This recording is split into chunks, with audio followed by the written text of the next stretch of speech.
Raphael ọjọ́ tá a bíyàwó alálùbáríkà lọ́dẹ̀dẹ̀ ọkọ Queen Elizabeth Adérónkẹ́ Adéṣẹwà aya àyànfẹ́ Jésù ni mò ń wí ilé wọn ni mò ń rè fún tòní ẹ jẹ́ ń lọ kí ọlọ́jọ́ ìbí kó kú oríire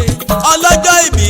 ronú sórí ọpẹ́ tó fẹ́ràn jùlọ láti dúpẹ́ oore tó lù ṣe oore tó ga jù nínú ayé ẹ̀dá ńlọrẹ ìdásí ẹ̀mí ohun àlàáfíà ara Queen Esther Adérónkẹ́ Adéṣẹwà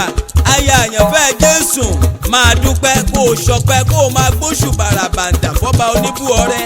olúwa ọba ló ṣọjọ́ èyí àwa yọ̀ inú wa sì dùn gbogbo ohun tó ń mí gbogbo ohun tó ń mì gbogbo ohun tí ń sọ̀rọ̀ àtèyí tí ò lè sọ̀rọ̀ rárá ẹ bá wa dúpẹ́ fọ́ba Olódùmarè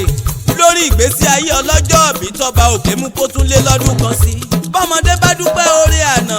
arí mìíràn gbà sí ni Yorùbá wí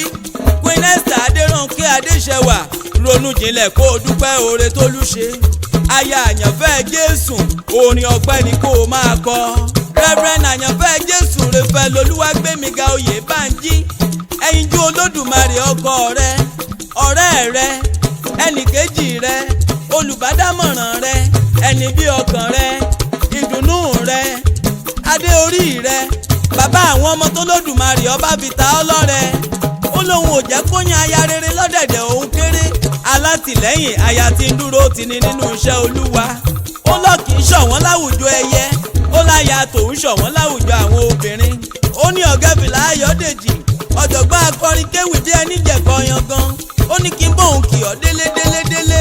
torí ẹni tó bá mọ yìí wúrà ń ló yẹ ká tà á fún Queen Esther Adérónkẹ́ ọmọ wọn níjẹ̀bú ọmọ Ìjẹ̀bú ọmọ alágẹmọ mẹ́rìndínlógún ọmọ Ìdánwò Àjàgbàlúràn ọmọ ọba ń ta ọmọ Àwùjalẹ̀ ọmọ olówó joyè méjì pọ̀ ó jàwùjalẹ̀ ó tún jẹ dágúrewé ọmọ tílé ò jẹ́ ká béèrè ètò ko ọmọ ọba rìn nílẹ̀ ilẹ̀ mì tìtìtìtì ọmọ anáwó sílé kóyìnbó tó dé ọmọ arójòjòyè ọmọ adélé tejiteji ọmọ afàránpòjò ọmọ ẹrú ní sinmi ìwọ̀fà ọgbọ́dọ̀ sìnìyàn ọmọ ọlọ́jà tí wọ́n ń ná tòrútòrú ọmọ aróṣọwọ́lẹ̀ bí òyìnbó ẹ̀yin gangan lọmọ ọba fìdípọ̀ tẹ̀mọ́lẹ̀ aya wọn níjẹ̀bú igbó aya Orímolúsì aya àyànfẹ́ Jésù Olúwagbénga Oyèbánjí ẹ̀yin lójú Olódùmarè ọmọ bóòtù ọmọ ọ̀gá àjí ọmọ olówó ń joyè méjì pọ̀ ọmọ òjoyè kó wù ní jẹ ọmọ olówó ń kọ́lé ojú omi ọmọ ẹlẹ́ìkúnlé àdéwúre ọmọ ọba òkè jẹ́ kí n dàbí onílé yìí ọmọ olóbì wọ́rọ́kọ́ ẹ̀bá ọ̀nà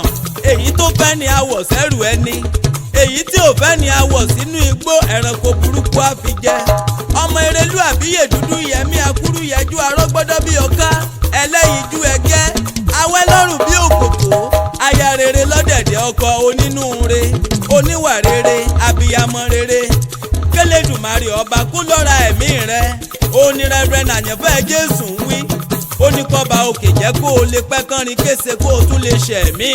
Queen Esther Adérónkẹ́ Adéṣẹwà gbogbo àwọn ọmọ tó lódùmarè ọba fún ọ pátápátá àwọn ìjọ Ọlọ́run mọ̀lẹ́bí àti gbogbo afẹ́nifẹ́re wọ́n ní kọ́ba òkè mọ́fẹ̀ yìí ṣòpin kó o pẹ́ láyé kánrin kése.